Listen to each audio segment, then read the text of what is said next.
Hello students और B ए first semester economics में आज हमारा टॉपिक है आईएसओ क्वेंट यानी कि सीमोत्पाद वक्र। इसको हम आईएसओ प्रोडक्ट भी कहते हैं। आज हम आपको इसके बारे में बताएंगे। सुनिए, पहले इसका अर्थ जान लेते हैं। तो आईएसओ क्वेंट होता क्या है, सुनिए। द टर्म आईएसओ क्वेंट और isoproduct is composed of two words. जो आईएसओ क्वेंट है या आईएसओ प्रोडक्ट है वो दो वर्डों से बना है। ISO equal quant equal quantity और प्रोडक्ट और output. ISO quants are the curves which represent the different combinations of inputs producing a particular quantity of output. Any combinations on the ISO quant represents the same level of output. मतलब ये होता क्या है, ये सुनिए। समुत्पाद वक्र मांग सिद्धांत के तटस्थता वक्र की भांति ही होता है। जिस प्रकार तटस्थता वक्र दो वस्तुओं के उन विभिन्न संयोगों को बताता है जिनसे उपभोक्ता को समान संतुष्टि प्राप्त होती है, ठीक उसी प्रकार समुत्पाद वक्र भी उत्पत्ति के किन्हीं दो साधनों के उन विभिन्न संयोगों को व्यक्त करता है जिनसे उत्पादन की एक समान मात्रा प्राप्त की जा सकती है। समुत्पाद वक्र की कुछ परिभाषाएं निम्नलिखित हैं।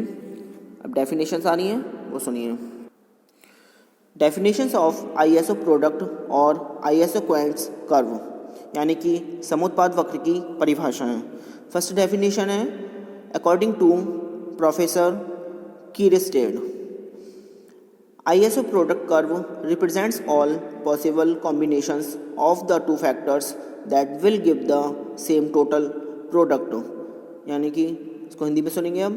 प्रोफेसर कीरस्टेड के अनुसार समुत्पाद रेखा दो संयोगों से उन सब संभावित संयोगों को बताती है जो कि एक समान कुल उत्पादन प्रदान करते हैं।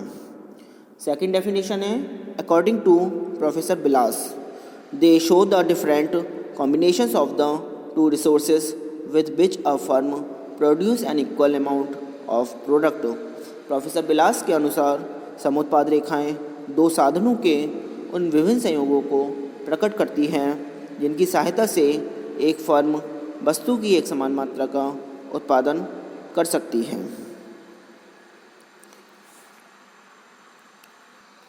अब आती है इसकी एज्यूम्शंस यानी कि मान्यताएं। इसमें सुनिए, इसकी कुछ मान्यताएं निम्नलिखित हैं। पहली है टू फैक्टर्स ऑफ प्रोडक्शन, उत्पादन के दो साधन। इसमें सुनेंगे, इन रेखाओं को खींचते समय सरलता के लिए यह मान लिया जाता है कि उत्पादन के केवल दो साधन ही किसी वस्तु का उत्पादन करने के लिए प्रयोग किए जाते हैं। नेक्स्ट है डिवाइजिबल फैक्टर यानी कि विभाज्य साधन। समुत्पाद रेखा विश्लेषण इस मान्यता पर आधारित है कि उत्पादन के साधन छोटे छोटे पार्ट्स में डिवाइड कर दिए जाते हैं। नेक्स्ट है कांस्टेंट टेक्निक, स्थिर तकनीक। यह मान लिया जाता है कि उत्पादन तकनीक पहले से ज्ञात है तथा वह स्थिर है। पॉसिबिलिटी ऑफ टेक्निकल सब्स्टिट्यूशन यानी कि production function is of variable proportion type rather than fixed proportion. जो प्रोडक्शन फंक्शन होते हैं वेरिएबल फंक्शन के और फिक्स प्रोपोर्शन के कारण होते हैं। आता है नेक्स्ट एफिशिएंट कॉम्बिनेशंस, कुशल संयोग। Under the given technique factors of production can be used with maximum efficiency. यह मान लिया जाता है कि दी हुई तकनीक के अंतर्गत उत्पादन के साधनों का अधिकतम कुशलता से प्रयोग किया जाता है। आगे देखेंगे। अब आता है आईएसओ प्रोडक्ट शेड्यूल मतलब समुत्पाद अनुसूची।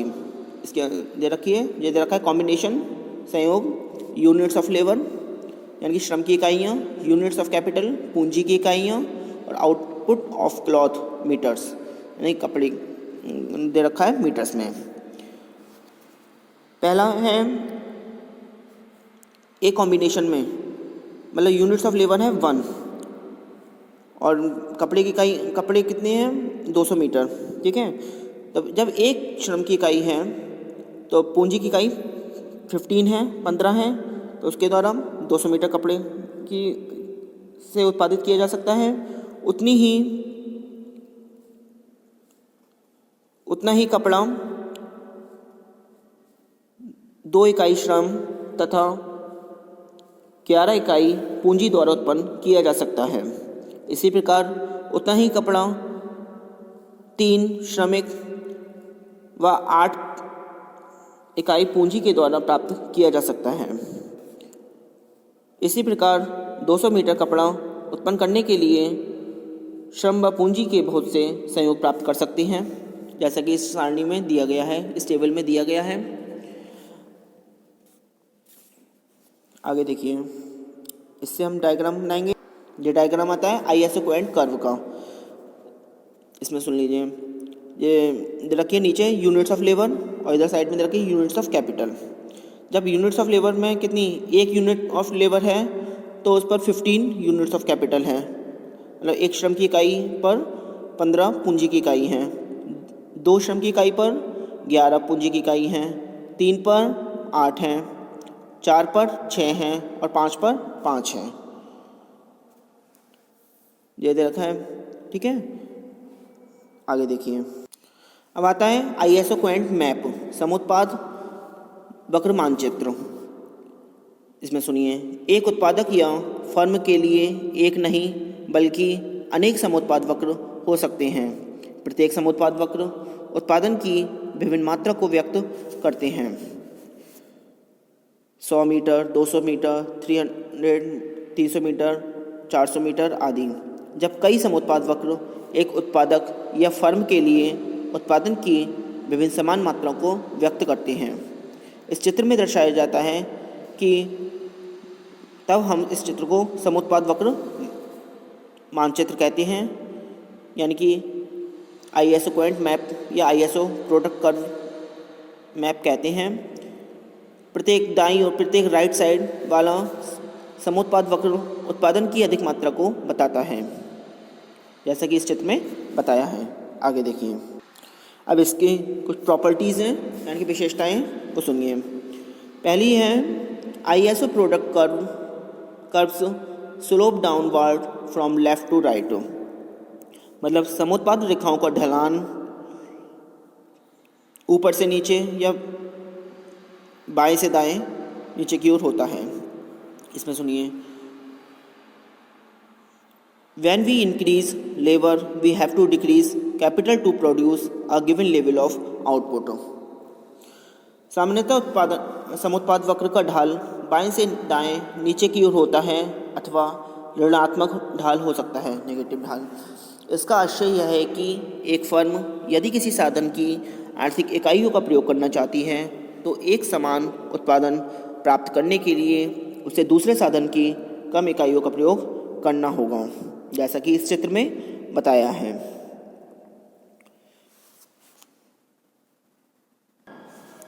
इस प्रकार उत्पादन के एक साधन में वृद्धि तथा दूसरे साधन में कमी किए जाने के कारण समान उत्पादन वक्र बाएं से दाहिने नीचे की ओर झुकता हुआ होता है, मतलब लेफ्ट टू राइट। नेक्स्ट देखेंगे, नंबर 2 पे आता है ISO coefficient are convex to the origin. समुत्पाद रेखाएं मूल बिंदु के प्रति उन्नतोत्तर होती हैं। इसमें सुनेंगे, due to MRTS marginal rate of technical substitution. समुत्पाद रेखा मूल बिंदु O के प्रति उन्नतोत्तर होती हैं। इसका अभिप्राय यह है कि साधन पूर्ण प्रतिस्थापन परफेक्ट सब्स्टिट्यूट्स नहीं होते, इसलिए एक साधन की बढ़ती हुई मात्रा को दूसरे साधन की घटती हुई मात्रा में प्रतिस्थापित किया जाता है। मतलब due to MRTS marginal rate of technical substitution तकनीकी प्रतिस्थापन की सीमांत दर पर निर्भर होती है।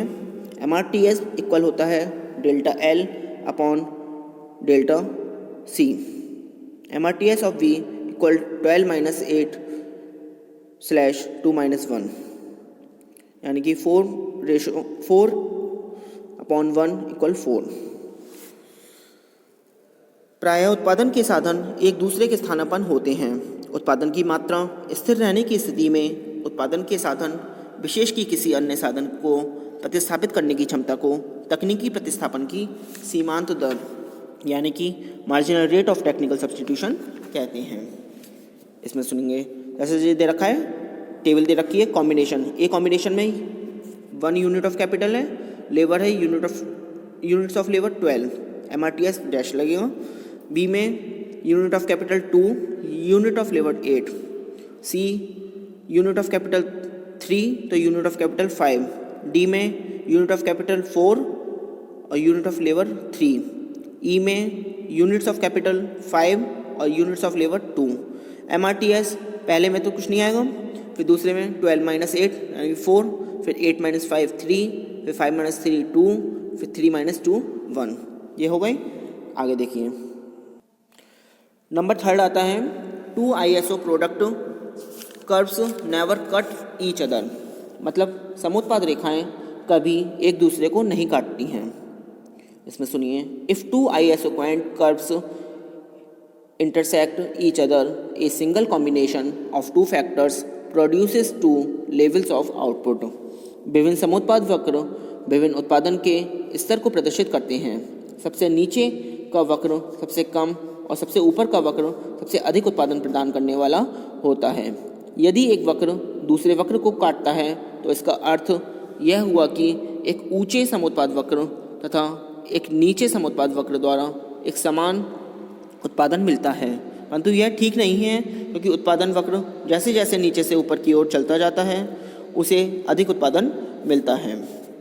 नेक्स्ट देखिए number 4, higher ISO product curves represent higher level of output, यानी कि समुत्पाद रेखा जितनी ऊंची होती है उतनी ही अधिक उत्पादन मात्रा को प्रकट करती है। जैसा कि इस चित्र में बताया है, IQ1 represents an output level of 100 units, मतलब IQ1 प्रदर्शित करता है 100 यूनिट को, वेयर एज जहाँ IQ2 represents 200 units of output, जबकि IQ2 जो है प्रदर्शित करता है 200 यूनिट्स को। ठीक है, आगे देखिए नंबर 5 है ISO quants need not be parallel to each other, समुत्पाद वक्र समानांतर होना आवश्यक नहीं है, इसलिए कि सभी सममात्रा अनुसूचित सूचियों में दो साधनों की प्रतिस्थापन दर का समान होना जरूरी नहीं है। देखो इसमें सब एक अलग अलग हैं। बस आज के लिए इतना ही। Thank you very much.